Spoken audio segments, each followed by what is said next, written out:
CSI da Aviação, uma proposta da Alfa Bravo Papa Alfa, Academia Brasileira de Peritos Aeronáuticos. E estamos estudando o documentário do acidente Voipés 2283. São vários episódios, precisamos deixar bem claro aqui que nós recomendamos que assista a todos os episódios, que um complementa o outro. Nem todos são explicativos por si só. Esse aqui a gente consegue explicar por si só o episódio de hoje, mas sempre fazemos a recomendação de que assista a todos os episódios para que você tenha um entendimento completo. Dependendo do episódio, se você assistir a um só, vai ficar com dúvidas. Repito, ele é complementado em outro.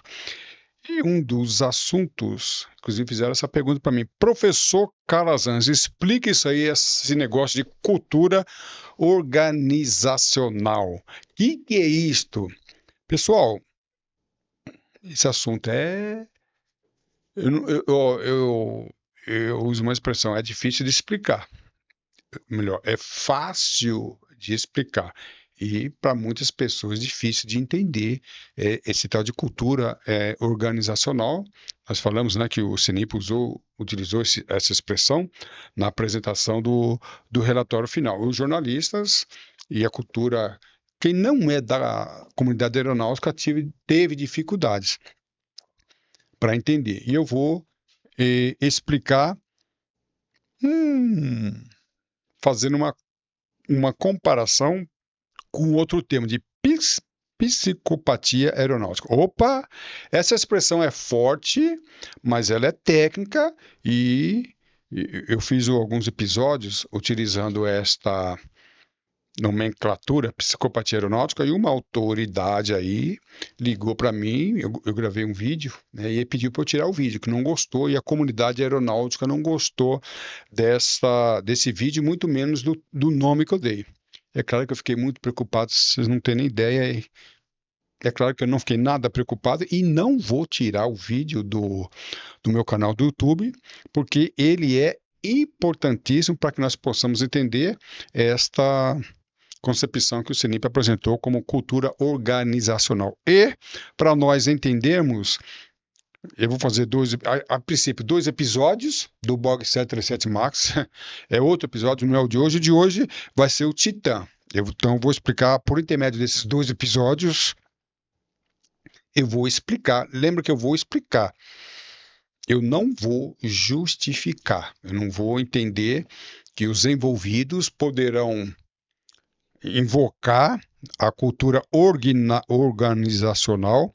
Só lembrar que essa expressão e essa mentalidade era utilizada há muito tempo na aviação, tá? Eu só queria dizer uma coisa aqui, presta atenção aqui, os operadores da comunidade aeronáutica, presta atenção. Vocês não acham que as autoridades judiciais vão cair nessa? Se vocês acham que muitos operadores da comunidade aeronáutica são vítimas, eles estão dentro de um sistema. Olha, isso aí já ficou para trás, já caiu. O meu objetivo hoje é mostrar a cultura organizacional dentro do aspecto do direito. Como é que o direito, comunidade jurídica, juízes, promotores, delegados, advogados, eles veem essa cultura organizacional. A comunidade aeronáutica considera, em muitos pontos, que a cultura organizacional é um pano de fundo, é um escudo para que os profissionais que deram causa ao resultado não se responsabilizem judicialmente. Não é verdade. Precisamos parar com essa falácia que não cola mais, tá? Então vamos ver? Fica aqui uma dica para a comunidade aeronáutica. E o nosso caso de hoje vai ser o Titã, aquele submersivo que em 2023, em busca de informações, talvez ali um, um mergulho panorâmico, foi até o Titanic, que se afundou em 1912. Praticamente 100 anos depois, a mesma causa do acidente. Vamos falar sobre ele e entender o que é psicopatia aeronáutica ou cultura organizacional. Esse é o submersivo, vou falar devagarinho para não gaguejar, da Ocean Gates. Para mim, professor Carlos Azan, sempre um grande prazer tê-los a bordo. Eu só queria deixar bem claro, e isso aqui eu estou deixando bem claro e preciso deixar bem claro. Alguém falou assim, Krasan, você está muito prolixo. Não há problemas não, eu preciso enfatizar. Uma mentira contada muitas vezes tem força de verdade. Quem disse isso foi Joseph Goebbels, um ministro da comunicação de Hitler. E algumas colocações repetidas ao longo do tempo dentro da comunidade aeronáutica, as pessoas entendem como se fosse verdade, como é cultura organizacional, como se fosse um pano de fundo para isentar de culpa os responsáveis. Então vamos lá? É dentro do plano do perito aeronáutico. Como é que o perito, como que é a visão jurídica desse caso aqui? Eu deixo um conselho aqui para vocês. Para mim, todo piloto, controlador, mecânico, ou seja lá, todo componente, membro da comunidade aeronáutica, precisa ler esse livro aqui, tá? É um livro que chama Mentes Perigosas, da Ana Beatriz. Esse livro, inclusive, posso aí seguir essa mulher aqui, que ela é sensacional. E aqui ela explica dois termos, vários termos, dois termos bem corriqueiros dentro da comunidade aeronáutica. Ela explica o que é psicopatia, que eu vou falar aqui agora, e narcisismo. E você vai, olha só, e você que é membro da comunidade aeronáutica, você sabe o que eu estou falando, e você poderá dizer se há na comunidade aeronáutica narcisistas e psicopatas, e aquilo que eu vou apresentar aqui se encaixa dentro dessa concepção. Membros da comunidade aeronáutica, leiam esse livro, para vocês entenderem. Lembrando que psicopatia aeronáutica não é nem um termo ofensivo, tá? O professor Carlos está ofendendo. Não, é um termo técnico, e eu não vou falar sobre psicopatia nem narcisismo hoje, porque é um tema aí, são temas que requerem aí um tempo maior, mas o que eu vou apresentar aqui é suficiente para que você entenda o que é esse tema aí, psicopatia. Lembrando que você pode também assistir ao vídeo do professor Carlos Azan, Psicopatia Aeronáutica, você vai entender melhor. Então vamos lá, pessoal. Para eu explicar, eu vou me valer, eu sou especialista nessas áreas, tá? Área da psicologia, da psicanálise e neurociências. Da psicologia e psicanálise já atuo aí uns 20 anos ou mais. Tá? A neurociência mais recentemente, mas tem também trabalhado nessa área. Mas para mim, eu vou fazer um link, uma ligação entre a concepção da cultura da organização e do direito. Né? Então, eu sou bacharel em Direito, especialista em Direito Aeronáutico, com alguns outros cursos na investigação de crimes e assim por diante. Então, vamos lá. Qual é a minha finalidade? O meu objetivo aqui é fazer uma relação entre essa área dos fatores humanos e do direito. E lembrar que nós estamos caminhando aí para o inquérito, eu estou gravando hoje, dia 30 de 7 de 2026. Nós estamos caminhando para a conclusão do inquérito policial que poderá ter uma acusação, uma denúncia e que poderá progredir aí para uma ação penal. Se vai acontecer ou não, a gente vai ver. Claro que vai acontecer muita coisa, vão acontecer alguns procedimentos, mas eu quero mostrar para vocês qual é a análise, como é que o direito, os profissionais de direito veem isso. Olha, duas coisas que eu quero deixar aqui, é muita coisa que nós poderíamos falar sobre psicopatia, mas isso aqui também cabe para o narcisismo. Psicopatia é quando você nega uma conduta que você praticou ou, olha aqui que interessante, transferências de culpas. Eu gosto muito de comparar aqui ao pecado original. Se você crê na Bíblia, tudo bem. Se você não crê, serve como lição. Pecado original. Deus dá ali a uma orientação a Adão. Não é isso? Desse fruto não come. E ele acabou desobedecendo às orientações. Um grande erro. Mas quando ele se apresenta, ou melhor, Deus, ele se apresenta diante de Deus, e a primeira coisa, ele nega, né? O comportamento dele é de negação. Em seguida, ele transfere culpa. Foi a mulher, ou seja, não foi ele o culpado pelo resultado, não foi ele, foi a mulher que tu me deste. E aí a gente percebe a psicopatia. Foi a mulher, passa para a mulher que tu, e culpa Deus aí. Foi a mulher que tu me deste, né? E depois vem a mulher, não fui eu, não foi bem assim, foi a serpente. Um traço da psicopatia é não assumir os seus erros, não apresentar responsabilidade pelas suas condutas e transferir para os outros. Quem trabalha com direito, audiência, direito criminal, participa de audiência, quando a gente vê testemunhas, depoimentos de réus, isso na delegacia ou numa audiência de instrução, ou seja lá o que for, a gente vê muito bem esses traços da psicopatia. E por incrível que pareça, você que é membro da comunidade aeronáutica e quem não é, vai começar a entender. Muitas vezes, há uma negação, vocês viram lá na apresentação do CENIPA, do relatório final, uma das condutas a gente precisa analisar dentro desse aspecto, que os profissionais não relatavam no diário de bordo as deficiências da aeronave. Deixa eu fazer uma pergunta. Pera um pouquinho, deixa eu fazer uma pergunta. A aeronave, o avião tinha deficiência e essas deficiências não eram relatadas no diário de bordo? As manutenções, as deficiências das aeronaves eram reportadas verbalmente. É isso mesmo que aconteceu?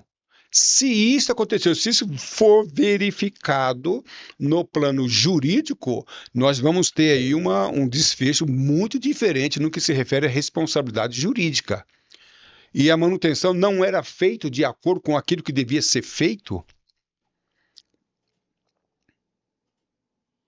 Havia manutenção que era feito por mecânicos auxiliares e não eram inspecionados pelos inspetores.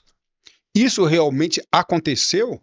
E a comunidade aeronáutica quer se valer? Não, Calazans, isso aí é uma cultura da organização. Isso acontece nessa empresa, acontece em outra empresa. Opa, repito. Isto jamais pode ser usado como pano de fundo ou pano de isenção de responsabilidade. Isto sendo investigado pelo delegado, promotor, juiz, advogados e peritos, repito, pode ter sim um desfecho jurídico muito interessante. Vamos falar aqui rapidamente sobre esse submersivo, que foi em 2023, sofreu um acidente, tá? Eu não vou discorrer detalhadamente, mas fica aí o convite para que você assista a Netflix, aí sim, é sensacional, embora não seja da aviação, vou falar do Boeing 737 no próximo episódio. Max não é da aviação, mas a cultura aplicada aqui serve para a cultura aeronáutica. Tá bom? Então vamos lá rapidamente aqui, sem entrar em detalhes, eu recomendo que assista aí a Netflix, mas sem entrar em detalhes.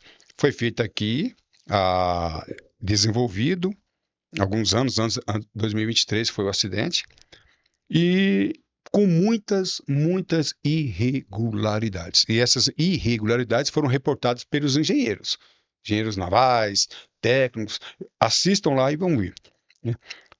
Havia muitos erros, muitas falhas de projeto. E um dos engenheiros, ele foi muito contundente, que a aeronave, o casco dessa, eu falei aeronave, né, mas desse submersivo, ele era de fibra de carbono, e era a primeira vez que a fibra, esse material, era utilizado nesse tipo de submersivo. E ele tinha dúvida. Não, Ele não tinha dúvida. Um dos técnicos, um dos engenheiros, ele fala de uma forma muito, muito contundente. Matematicamente, quando ele usa esse termo, eu acho muito interessante, ele fala matematicamente, ele quer dizer que sai do plano subjetivo. Eu acho, matemática é uma coisa objetiva. Ele sai do plano que eu acho que pode ser assim, não, não acho, não. Ele falou, não sei quando, se é no primeiro, no segundo, no terceiro mergulho. Mas essa cápsula aguentaria, não aguentaria 3.800 metros de profundidade ou 4.000, onde estava ali o navio Titanic que afundou lá em 1912. E ele deixou bem claro. E outros mecânicos e outros especialistas, engenheiros, abandonaram o projeto. Não pode, não pode. Vários abandonaram, vê lá, que não pode. Aí a pergunta que nós fazemos é o seguinte: que cultura é essa? Que cultura é essa que permite que um projeto matematicamente inseguro, matematicamente concorrendo ali um acidente, ele mergulha? E olha que coisa interessante, o dono da Ocean Gate, né, que era a empresa que construiu, ele era, esse aqui que é muito interessante, ele era muito, muito arrogante. E em uma das entrevistas, o entrevistador comparou ele, olha, que, que certeza é essa que o senhor tem? Que certeza é essa? Lembra que essa nave foi feita especificamente para visitar o Titanic. E ele, na entrevista, o jornalista fala, mas cuidado, essa mesma certeza que o senhor tem, tiveram lá em 1912, com o Titanic. E ele dá aquela risada. A arrogância do Titanic levou ao desastre, ali morreram milhares, ali várias centenas de pessoas. Ele falou, não é a mesma arrogância? Ele dá aquela risada. Lembrando que no Titanic, momentos que antecederam ali a colisão, houve vários avisos. Avisos, vários, dezenas. Agora, alerta teve em torno de 10 alertas. Alerta é um aviso muito mais contundente. Teve 10 alertas e o comandante do Titanic não deu atenção. Ignorou as condições meteorológicas, iPads, condições meteorológicas adversas. O Titanic foi o quê? Formação de gelo. O que foi aqui? Formação de gelo. Parece que o pessoal não aprende. Então, a arrogância, o chefe, o comandante aqui, ele não aceitava nada que pudesse ser contrário àquilo que ele pensava. Se a pessoa, ele deixava isso bem claro, se é contrário à minha posição, ele mandava embora, havia retaliação, havia perseguição. Né? Aí eu faço uma pergunta: essa cultura é também verdadeira dentro da comunidade aeronáutica? Será que tem pilotos perseguidos, pilotos, comandantes, mecânicos, engenheiros que sofrem retaliação? Se isto acontece, nós vamos ver daqui para frente melhor ainda. Professor Calazans, o mecânico ele submeteu-se à autoridade do engenheiro, do chefe de operações, do chefe de segurança. Não posso afirmar que isso tenha acontecido. Mas o que é que nós queremos entender dentro da cultura organizacional? Repito, se aconteceu no Voipés, o que aconteceu no Boeing 737 MAX e no Titan, isso não vai servir. Não use isso como defesa. Isso não representa isenção de responsabilidade. Tá bom? Netflix acompanha e veja. Perseguição, retaliação. Pessoal, se isso aconteceu no Voipé, se aconteceu e se isso está acontecendo, a gente precisa mudar a mentalidade. Uma das jornalistas me perguntou esse dia, Calazans, o que é organização? Eu expliquei rapidamente para ela. Ela falou, como mudar isso? Está aí a resposta que nós buscamos. Na minha opinião, a segurança de voo não está mais na comunidade aeronáutica, se isso for verdade. Que na comunidade, numa investigação não pode haver punição, que a punição atua contra a segurança de voo. Não podemos aceitar isso. Não podemos. E, se isso for aceito dentro da investigação técnica, que eu acho até que pode ser, a investigação técnica não deve buscar punição. Beleza. Mas essa concepção, essa mentalidade não vai ser transferida para o aspecto judicial. Não pode ser. E se isso existe, não podemos invocar isso como isenção de responsabilidade. Não. Outro dia um oficial do Estado de São Paulo, já aposentado, eu fiquei sabendo da história. Ele fazia, já aposentado, piloto de helicóptero, fazia voos para um grande empresário. E as condições meteorológicas estavam diversas, e o empresário pressionou ele a fazer o voo. E ele, claro, bom profissional, se negou a fazer o voo. E ele ameaçou, o empresário ameaçou mandar embora. Ele falou, pode mandar. A pergunta que eu faço é a seguinte, era um coronel bem estabelecido financeiramente, muito bem aposentado, tudo certinho. Vou fazer uma pergunta. Se fosse um novato oriundo da aviação civil, ele teria se negado a fazer esse voo sob ameaça de demissão? Está aí a pergunta que você da comunidade aeronáutica pode muito bem responder. Isso, em caso de acidente, iria isentá-lo de responsabilidade? Em hipótese alguma. Tá ok? Aí fazer uma pergunta aqui. Essa aqui é a pergunta. O professor Calazans não é advogado, não é juiz, não é promotor, não é delegado. Mas o professor Calazans então não acusa. O professor Calazans faz pergunta. Vamos considerar uma empresa em que os mecânicos, sob pressão, ele descumpre regulamentos, protocolos, procedimentos. Pilotos voam com aeronaves deficientes, com falta de equipamento ou equipamento inoperantes. Ainda que uma determinada empresa sofra acidente, ainda. Esses outros profissionais que não foram vítimas do acidente, os outros pilotos que voavam com a aeronave deficiente, os outros mecânicos que não faziam manutenção, os outros profissionais que não relatavam, o engenheiro que pressionava voar. Vocês acham mesmo que ele é inocente? Vocês acham que eles não têm participação no resultado do acidente? Juridicamente, talvez não. Não vou dizer que tenha diretamente uma participação, talvez vai ser muito difícil individualizar a culpa. Mas que empresa é essa? Que organização é essa em que todos estão comunados a trabalharem irregularmente com um possível desfecho acidente? Vocês acham mesmo que esses profissionais são inocentes? Dá para entender isso? Ana Beatriz, por favor, ajuda eu aqui, Ana Beatriz. Ajuda eu aqui. Isso aí é traços de psicopatia, traços de narcisismo. Você está ficando ofendido? Eu sempre deixo bem claro. Só fica ofendido quem está praticando isso. Quem não pratica isso não tem como ser ofendido, mesmo porque isso é um termo técnico dentro da psiquiatria, psicologia. Tá? Mas eu vou repetir a pergunta que é importante.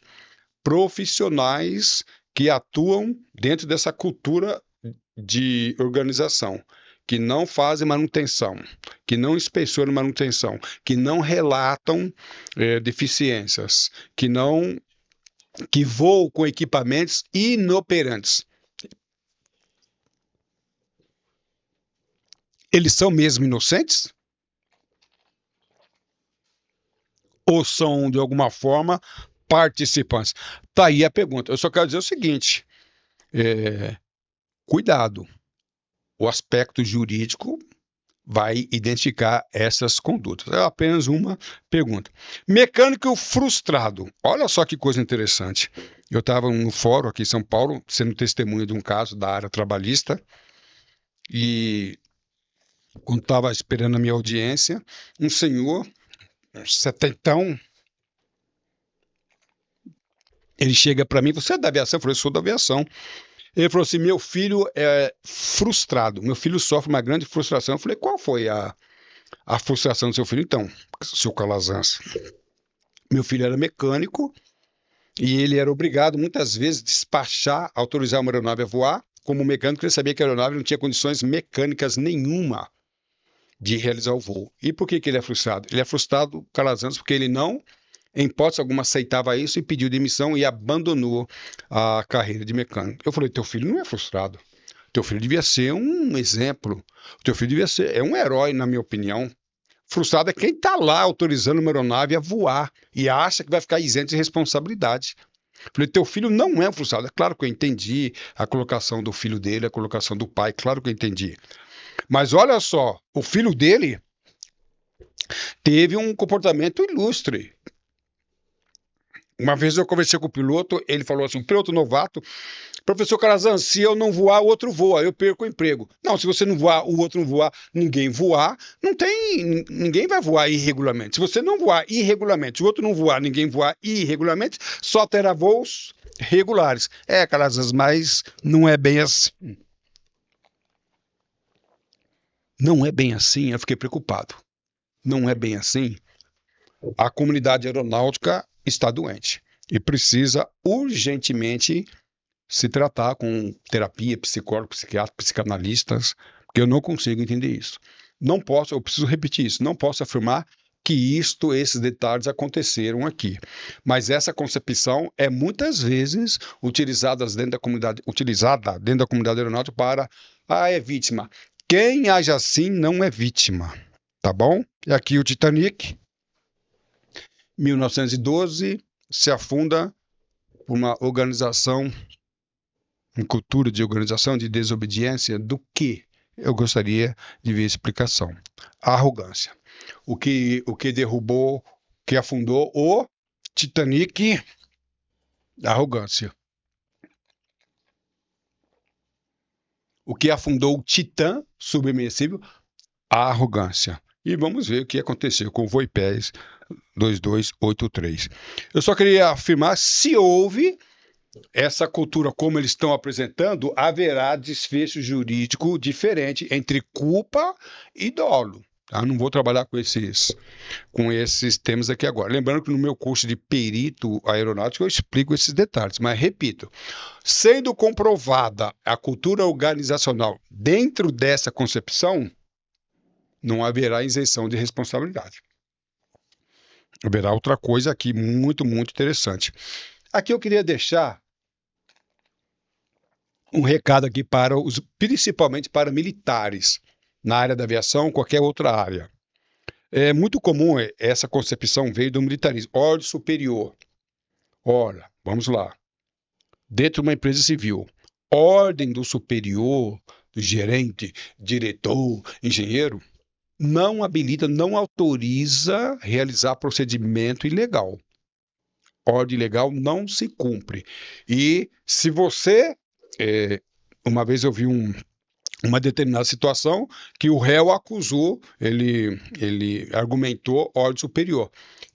Quando ele falou do jeito que ele falou, ele assumiu, ele assumiu que cometeu o crime naquele caso lá e trouxe outro. Quando você reporta um superior, você não está se isentando, você está trazendo mais gente para o processo, tá bom? Então, ordem superior não isenta você de responsabilidade, muito pelo contrário. Agora, se tratando de caserna militar, aviação, controle de tráfego aéreo, qualquer outra área, ordem ilegal só por escrito. Não existe isso. Isso é outra falácia, outra mentira que inventaram. Tá? Eu explico isso aqui também no módulo de curso de perito aeronáutico. Mentira! Ordem superior, na aeronáutica existe aquela expressão, escreva, ordem ilegal só por escrito. Nem por escrito. Se você pede uma ordem ilegal por escrito, você está produzindo prova contra você mesmo. Ordem ilegal, o nome está falando, nem por escrito.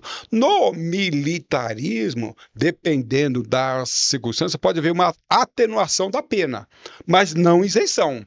Então, o militar que acredita que vai cumprir ordem superior e vai se isentar, você vai trazer outro para cima de você, outro para dentro do processo, tá bom? E muito cuidado. No Voipés tinha ordem verbal, eles não escreviam, né? Eles não queriam produzir prova. Pessoal, isso é que está sendo alegado, precisa ser tudo comprovado juridicamente, tá bom? Eu cumpri ordem, vou voltar dentro do militarismo. Ordem verbal. É muito comum as pessoas dar uma ordem verbal e não escrever, tá? E cuidado, se receber uma ordem ilegal, verbal, na hora de um resultado lesivo, aquele que deu a ordem normalmente não vai ter ordem ou hombridade para assumir. Eu, 30 anos no militarismo, cansei de ver isso, hein? Um superior dá uma ordem, tem um resultado lesivo e ele não assume. Não é que o subordinado não entendeu bem, que a ordem foi diferente, ele não assume, ele vai deixar você sozinho. Se você conseguir provar que a ordem veio mesmo, emanou de um determinado superior, você vai trazer contigo e não vai isentar. Então, muito, muito, muito cuidado. Arrogância, né? E aí, uma dica que a gente dá para manutenção, segurança e operações. Não estou dizendo que esses homens, esses profissionais são culpados pelo acidente, mas a cultura da organização, se ela operou conforme está sendo ventilado, nós temos problemas aí. Manutenção, você não será isento se você cumprir ordem ilegal. Os profissionais relacionados à segurança e operações vão ter que se preparar para responder perguntas interessantes. Um dos papéis, né, um dos papéis do perito aeronáutico é formular quesitos, ou seja, dentro de um processo fazer perguntas. E um bom perito aqui vai fazer excelentes perguntas que podem aí verificar como é que se realizou essa cultura organizacional. Fica aí uma dica aí, peritos. Tá bom? E aqui só uma dica. Tá? Nossa MEL, mínimo equipamento list, no go. Né? Eu sempre deixo bem claro. Se dentro de uma companhia, dentro de uma cultura de organização, há algum interferência, alguma incongruência, incoerência quanto a MEL, no go. Então tá lá, MEL. Isso vale para o DOV, para o mecânico, para o piloto. Então a aeronave está com equipamento abaixo do mínimo estabelecido. Tem um item ali que é no go. A aeronave não pode decolar com esse item inoperante. E o item está inoperante. A tripulação está regulamentada. Eu digo bem claro, já deixei isso claro em outras aulas. Isso pode desembocar para dolo eventual. Como é que eu decolo, por hipótese, para uma região de formação severa de gelo e o meu equipamento está inoperante? E a MEL está dizendo que sem esse, eu estou falando por hipótese, hein? E a MEL, sem esse equipamento, diz, não decole nesta situação, não decole nestas circunstâncias. Se eu tenho um equipamento que está inoperante e é estabelecido pela MEL, para eu não decolar, como é que eu decolo? Organização, cultura, organização, nenhuma vai isentar de responsabilidade. E aí o próximo episódio, nós estamos terminando o episódio de hoje, o próximo episódio é o Boeing 737 MAX. Tá bom? Só lembrando que são vários episódios. Eu vou deixar os links aqui dos próximos episódios. E o próximo do 737 MAX. Esse é demais. Tá ok, pessoal? Dentro da cultura do direito aeronáutico, lembrando que nós vamos promover encontros com peritos para dissecar. Já tem engenheiro aeronáutico que vão participar, mecânicos, pilotos e um delegado federal. Tá bom? Para mais informações sobre os nossos próximos episódios, participe do grupo do Professor Calazans, escaneando ou acessando o link que eu vou deixar logo após a descrição desse vídeo. Tá bom? A sua atitude define a sua altitude. Voe alto. Estudo com o Professor Calazans. Para mim, sempre um grande prazer tê-los a bordo. Um abraço. Tudo de bom.